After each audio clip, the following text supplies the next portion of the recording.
Good afternoon people, a very warm welcome to discover knowledge. मेरा नाम है ईशा। दोस्तों, पिछले वीडियो में मैं आपको एक क्वेश्चन के साथ छोड़ गई थी। वो क्वेश्चन था, क्या हम कॉन्स्टिट्यूशन को एक रूल बुक कह सकते हैं? एक ऐसी बुक, एक ऐसी गाइड जो हमें इतने सालों से गाइड करती आई है, डायरेक्ट करती आई है, गाइडेंस प्रोवाइड करती आई है कि हमें अपने आप को और साथ ही साथ हमें अपनी कंट्री को कैसे चलाना, राइट? तो क्या हम हर एक रूल बुक को, हर एक गाइड बुक को, हर एक ऐसी बुक जो हमें कहीं ना कहीं गाइडेंस प्रोवाइड करती है, उसको हम इतने ही डेडिकेशन के साथ फॉलो करते हैं जितना हम अपने कॉन्स्टिट्यूशन को फॉलो करते हैं? रिस्पेक्ट करते हैं जितना हम अपने कॉन्स्टिट्यूशन को रिस्पेक्ट करते हैं तो दोनों ही रूल बुक। तो फिर कॉन्स्टिट्यूशन वो एक ऐसी रूल बुक क्यों है, कैसे है, जिसे हम इतने सालों के इंडिपेंडेंस के बाद भी उतनी ही अथॉरिटी और उतनी ही रिस्पेक्ट से वैल्यू कर रहे हैं, फॉलो करते हैं आज भी? ऐसा क्या है, इसे समझेंगे। And this leads us to the next half of the chapter, जो हमारा other half of the chapter है। And the topic is authority of a constitution. हमारे कॉन्स्टिट्यूशन की अथॉरिटी, हमारे कॉन्स्टिट्यूशन की वैल्यू। आपके भी दिमाग में इसी तरीके से कुछ क्वेश्चंस पॉपअप हो रहे होंगे।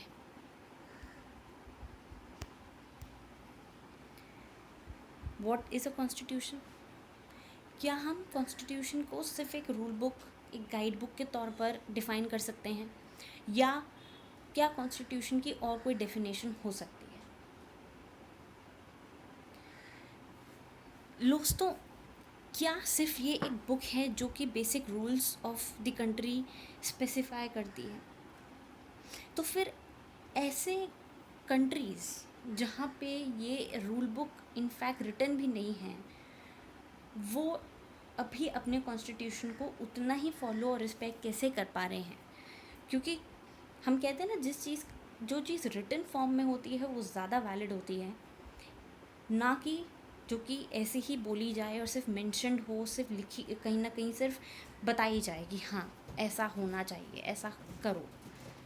ऑब्वियस ही बात है, हम किसी भी रिटन कॉन्स्टिट्यूशन को ज़्यादा वैलिड, या किसी भी चीज़ को रिटन फॉर्म में ज़्यादा वैलिड मानते हैं। तो फिर क्यों? आपके बुक में भी एग्जांपल दिया हुआ है यूके का, राइट? यूके का एग्जांपल दिया हुआ है आपकी बुक में भी।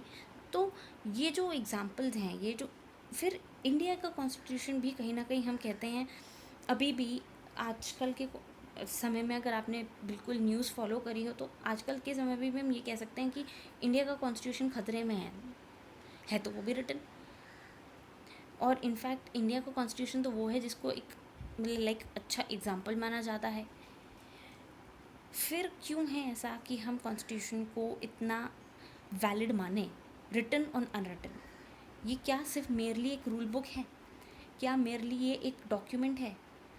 It is more than a rule book. Definitely ये रूल बुक से तो बहुत ज़्यादा है। ये वो डॉक्यूमेंट्स हैं जिससे कोई कंट्री गवर्न की जाती है, बट स्टिल है तो रिटन भी। आप कहोगे है तो ये कॉन्स्टिट्यूशन तो फिर पाकिस्तान में भी है, तो फिर हम उसको क्यों इतना अभी भी, मतलब फिर कॉन्स्टिट्यूशन की अथॉरिटी क्या रही, कॉन्स्टिट्यूशन की वैलिडिटी क्या रही, अथॉरिटी क्या रही? तो फिर हम डिफरेंस कैसे करेंगे कि इंडिया का कॉन्स्टिट्यूशन अच्छा है या पाकिस्तान का कॉन्स्टिट्यूशन अच्छा है, या फॉर दैट मैटर कोई भी और other country, right? I hope you get my point basically. तो हम इतनी अथॉरिटी को कैसे जस्टिफाई करेंगे, right? If it is more than a rule book, तो भी कैसे जस्टिफिकेशन होगा? एक डॉक्यूमेंट भी है, अगर हम उसे कहते हैं कि एक डॉक्यूमेंट भी है, तो फिर भी जस्टिफिकेशन कैसे दिया जाएगा? कैसे हम उसको अथॉरिटी समझ लेंगे उसकी, राइट? नेक्स्ट क्वेश्चन है, क्या एक कॉन्स्टिट्यूशन जस्ट है? क्या ये रिटन या अनरिटन कॉन्स्टिट्यूशन जो भी है, चाहे उसको हमने मान भी लिया, क्या ये इतना जस्टिफाइड कॉन्स्टिट्यूशन होगा जो हर एक इंडिविजुअल को जस्टिस प्रोवाइड करेगा, हर एक इंडिविजुअल को मेन स्ट्रीम में लेकर आएगा? हैं, how does a constitution gets its authority and why should we respect and follow it? अपनी अथॉरिटी लाता कहाँ से है? अगर आप जस्टिफाइड कॉन्स्टिट्यूशन ही नहीं बनाओगे तो वो अथॉरिटी तो ले ही नहीं पाएगा, ऑब्वियस सी बात है। ठीक है, आपको मैंने बोल दिया कि आपको टीवी नहीं देखना है इस समय के बाद, आपकी आंखें ख़राब हो जाएंगी। अब मेरी जस्टिफिकेशन कहती है आपकी आंखें ख़राब हो जाएंगी, लेकिन आपका जस्टिफिकेशन कहता है मेरे तो सारे सीरियल इस समय में आते हैं, मैं क्यों ना देखूँ।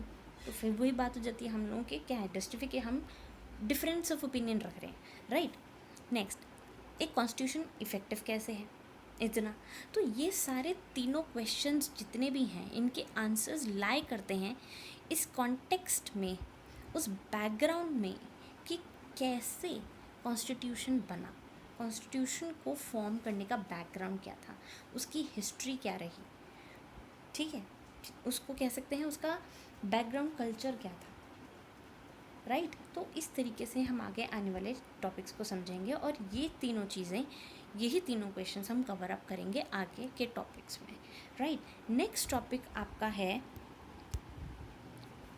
Mode of प्रमलगेशन। ये मोड ऑफ प्रमलगेशन, पहला क्वेश्चन आपको याद है, व्हाट इज़ कॉन्स्टिट्यूशन, राइट। यहाँ पे अभी हमने पढ़ा व्हाट इज़ अ कॉन्स्टिट्यूशन।